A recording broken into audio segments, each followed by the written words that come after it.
ఉద్యమాల పురుటిగడ్డ సిక్కోలులో జన సైనికులు డీలా పడ్డారు. ఒకప్పుడు జనసేనాని పవన్ కు మైలేజ్ ఇచ్చిన జిల్లా నేడు వెలవెలబోతోంది. గతంలో ఉద్దానం కిడ్నీ బాధితుల కోసం పవన్ కళ్యాణ్ గలమెత్తారు. కానీ అధికారంలోకి వచ్చాక సమస్యను మర్చిపోయారని జన సైనికులే వాపోతున్నారు. ప్రశ్నించడానికి వచ్చామన్న జనసేన కార్యకర్తలకు ఇప్పుడు అనేక ప్రశ్నలు వెంటాడుతున్నాయి. పార్టీ కోసం పనిచేసిన వాళ్లకు గౌరవం దక్కడం లేదని కుమిలిపోతున్నారు జనసేన లీడర్లు. పాలకొండలో ఎమ్మెల్యే జయకృష్ణ ఉన్నాలేనట్టే అనిపిస్తోంది. కార్యకర్తలకు ఏమైనా సమస్య వస్తే ఏ అధికారి దగ్గరికి వెళ్లాలన్నా కూటమి ఎమ్మెల్యేలను కలవాల్సిందే. దీంతో దశాబ్దం పాటు నిరీక్షించిన జన సైనికులకు సరైన గుర్తింపు దక్కడం లేదు. ఉమ్మడి శ్రీకాకుళం జిల్లా జనసేన పార్టీ అధ్యక్షులుగా ఉన్న చంద్రమోహన్ సైతం అసహనం వ్యక్తం చేస్తున్నారు. వైసీపీ అధికారంలో అప్పటి స్పీకర్ తమ్మినేని సీతారాం అనుచరుల చేతిలో చావు దెబ్బలు తిన్న జనసేన పార్టీ ఆముదాల వలస ఇన్ఛార్జ్ రామ్మోహన్ పరిస్థితి కూడా అంతే. ఇప్పటికైనా అధినేత దృష్టి పెట్టాలంటున్నారు జన సైనికులు. ఇక దీనికి సంబంధించి మరిన్ని డీటెయిల్స్ మరి రిపోర్టర్ సౌమ్య లైవ్ ద్వారా అందిస్తారు. సౌమ్య, జనసేన పార్టీ విషయానికి వచ్చినట్లయితే ప్రశ్నించడానికే పుట్టిన పార్టీ ఇప్పుడు సమాధానం చెప్పే పొజిషన్ కు వచ్చింది. అయినా సరే 100% స్ట్రైక్ రేట్ తో దేశంలో రాజకీయ పార్టీలు అన్ని కూడా తన వైపు చూసే విధంగా చేసుకున్నటువంటి జనసేన పార్టీ సాక్షాత్తు దేశ ప్రధాని చేత చాలా సార్లు ప్రశంసలు పొందింది. అలాంటి జనసేన పార్టీ సిక్కోల్లో మాత్రం ఇప్పుడు డేలా పడిందని చెప్పుకోవచ్చు. జనసేన పార్టీ ఎదుగుదల కోసం దశాబ్దం కాలం పాటు తమ జీవితంలో త్యాగం చేసినటువంటి ఉమ్మడి శ్రీకాకుళం జిల్లా 10 నియోజకవర్గాలకు సంబంధించినటువంటి ఎవరైతే ఇన్ఛార్జీలు ఉన్నారో ఇన్ఛార్జీలు అదేవిధంగా కార్యకర్తలు మాత్రం పార్టీ అధికారంలోకి వచ్చిన తర్వాత సరైన గుర్తింపు ఇవ్వలేదనే ఆవేదన అయితే వ్యక్తం చేస్తున్నారు.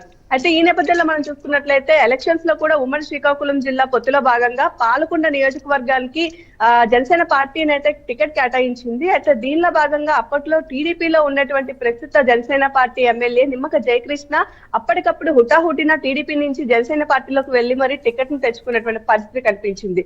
అయితే దీంతో ఏదైతే మిగతా నియోజకవర్గాలు ఉన్నాయో ఆ నియోజకవర్గాల్లో కూడా జనసేనకు సంబంధించినటువంటి అభ్యర్థులు పోటీ చేయనప్పటికీ కూడా కూటమి పొత్తులో భాగంగా పొత్తు ధర్మాన్ని పాటిస్తూ సిక్కోలు జిల్లాకు సంబంధించినటువంటి జనసేన ఇన్ఛార్జీలు కానివ్వండి, కార్యకర్తలు కానివ్వండి, జన సైనికులు కానివ్వండి, చాలా వరకు ఉమ్మడి శ్రీకాకుళం జిల్లాలో 10 నియోజకవర్గాల్లో కూడా గెలుపు తెచ్చుకోవడం కోసం చాలా వరకు కృషి చేశారని చెప్పుకోవచ్చు. ఇదంతా బాగానే ఉన్నప్పటికీ కూడా మనం పార్టీ అధికారం చేపట్టిన తర్వాత జిల్లాలో ఉన్నటువంటి ఒక్క ఇన్ఛార్జికి కూడా జనసేన పార్టీ జిల్లా అధ్యక్షునికి కూడా ఒక్క నామినేటెడ్ పదవి కూడా రాకపోవడంతో ఇప్పుడు జన సైనికుల్లో మాత్రం నిరుత్సాహం కనబడుతుంది అని చెప్పుకోవచ్చు. ఏవైనా ప్రజా సమస్యల మీద పోరాడాలి లేదా గలం విప్పాలి అనుకున్నటువంటి పరిస్థితుల్లో అధికారులు కానీ అటు ప్రస్తుతం కూటమికి సంబంధించినటువంటి ఎమ్మెల్యేలను కానీ కలవాల్సిన పరిస్థితి ఉంది. అయితే వాళ్ళ దగ్గరికి వెళ్ళినప్పటికీ కూడా జనసేనకు సంబంధించినటువంటి ఇన్ఛార్జి కానివ్వండి లేదా మిగతా వాళ్ళకి కానీ గంటలు వాళ్ళ దగ్గర క్యూ లైన్ లో వేచి ఉండి ఒక సాధారణ వ్యక్తుల్లాగానే వెళ్లి చెప్పాల్సినటువంటి పరిస్థితి ఉంది. దీంతో వాళ్ళ యొక్క సమస్యలు ఏవైతే ఉన్నాయో అవి జిల్లాలో ఇప్పుడు ఎవరికి చెప్పుకోవాలి అని తెలియని దిక్కుతోచిన పరిస్థితిలో అయితే జనసేనకు సంబంధించినటువంటి ఇన్ఛార్జీలు కానివ్వండి లేదా కార్యకర్తలు కానీ ఉన్నారని చెప్పుకోవచ్చు. ఇక జనసేనకు సంబంధించినటువంటి ఇన్ఛార్జికి పార్టీ అధ్యక్షుడికి ఇలాంటి పరిస్థితి ఉన్నప్పుడు సాధారణ జనసేనకు సంబంధించినటువంటి కార్యకర్తలు వాళ్ళని చూసి వీళ్ళకి ఇలాంటి పరిస్థితి ఉన్నప్పుడు ఇంకా మాకు వీళ్ళేం న్యాయం చేస్తారు, మేము ఎవరి దగ్గరికి పోవాలి అని చెప్పి ప్రతిసారి కూడా మనకి విజయవాడలో ఏదైతే జనసేన పార్టీ జరుపుతున్నటువంటి ప్రజావాణి కార్యక్రమం ఉందో ఆ ప్రజావాణి కార్యక్రమం దగ్గరికి వెళ్లి మరి వింతలించుకుంటున్నటువంటి పరిస్థితి కనబడుతుంది. అయితే ఇదే కొనసాగినట్లయితే శ్రీకాకుళం జిల్లాలో జనసేనకు సంబంధించినటువంటి 10 నియోజకవర్గాల ఇన్ఛార్జీలు కానివ్వండి లేదు జిల్లా పార్టీ అధ్యక్షులకు కానివ్వండి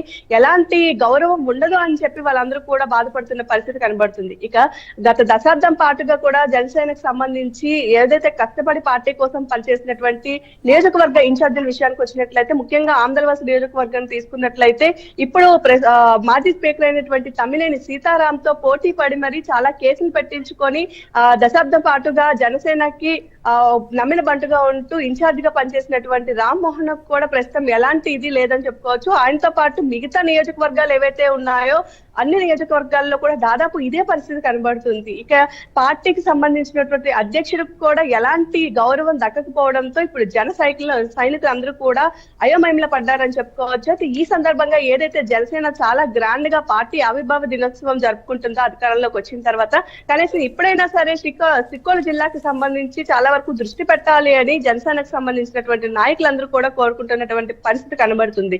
ఇక నుంచి ఆవిర్భావ దినోత్సవం జరిగిన తర్వాత అయినా సరే సిక్కోలు జిల్లా మీద ప్రత్యేకించి తమ అధినేత పవన్ కళ్యాణ్ దృష్టి పెడితే తప్ప ఇక్కడ ఉండేటటువంటి పరిస్థితులు చక్కబడవని, ఇలాగే ఈ పరిస్థితి కంటిన్యూ అయినట్లయితే ఎవరైతే మిగతా జనసేనకు సంబంధించినటువంటి కార్యకర్తలు కానీ ఇన్ఛార్జీలు కానీ ఉన్నారో నాయకులు ఉన్నారో వాళ్ళందరూ కూడా ఆ పార్టీ కోసం పనిచేసేటటువంటి దీన్ని కూడా కోల్పోతాము, పార్టీ ఉనికికే ఇక్కడ కష్టం అవుతుంది అని చెప్పి వాళ్ళందరూ కూడా ఇప్పుడు అయోమయంలో పడినటువంటి పరిస్థితి కనబడుతుంది. అయితే ఈ నేపథ్యంలో ఆవిర్భావ దినోత్సవం తర్వాత ఏదైతే జనసేన పార్టీకి సంబంధించినటువంటి అధినేత పవన్ కళ్యాణ్ అసలు ఎలాంటి నిర్ణయాలు తీసుకుంటారు, సిక్కోలు జిల్లాకు సంబంధించి ఏవైనా ప్రక్షాళన చేస్తారా, ఒకవేళ చేసినట్లయితే ఏ విధమైనటువంటి ప్రక్షాళన చేస్తారు, ఆయన తీసుకున్నటువంటి నిర్ణయాల మీదే సిక్కోలు జిల్లాలో జనసేన పార్టీ యొక్క భవిష్యత్ అయితే ఆధారపడి ఉంటుందని మాత్రం మనం చెప్పుకోవచ్చు.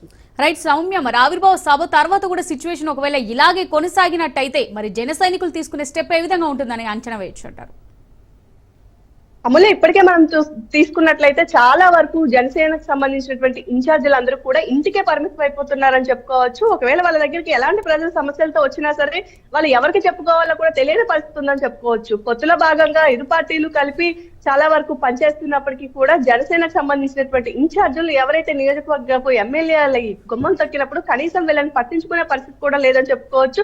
ప్రయారిటీ వైజ్ వాళ్ళ పార్టీ వాళ్ళకి ముందు ప్రయారిటీ ఇచ్చుకొని కనీసం జనసేన ఇన్ఛార్జీలకు కూడా మినిమం ప్రయారిటీ ఇవ్వట్లేదని చెప్పి జనసేనకు సంబంధించినటువంటి ఇన్ఛార్జీలు అదేవిధంగా పార్టీ అధ్యక్షులకు కూడా ఫీల్ అవుతున్న పరిస్థితి. ఈ నేపథ్యంలో ఇవే పరిస్థితులు కంటిన్యూ అయ్యి ఆవిర్భావ దినోత్సవం తర్వాత కూడా పవన్ కళ్యాణ్ గారు ప్రత్యేకించి జిల్లా మీద దృష్టి పెట్టి జన సైనికులకి వాళ్ళకి కావాల్సినటువంటివి అవసరాలను తీర్చినట్లయితే చాలా మంది జన సైనికులు ఇంటికే పరిమితం అవుతారని చెప్తున్నారు. ఈ నేపథ్యంలో స్తబ్దంగా ఉండిపోతారని చెప్పుకోవచ్చు. ఎలాంటి ప్రజా సమస్యల మీద కూడా ముందుకు వచ్చి పోరాడేటటువంటి పరిస్థితులు కూడా ఇక్కడ ఉండవు. అదేవిధంగా ఇంకొంతమంది ఇన్ఛార్జీలు పార్టీ మారేటటువంటి ప్రయత్నాలు కూడా చేస్తున్నారని మనం చెప్పుకోవచ్చు. Amulya, right, thanks for the update Soumya.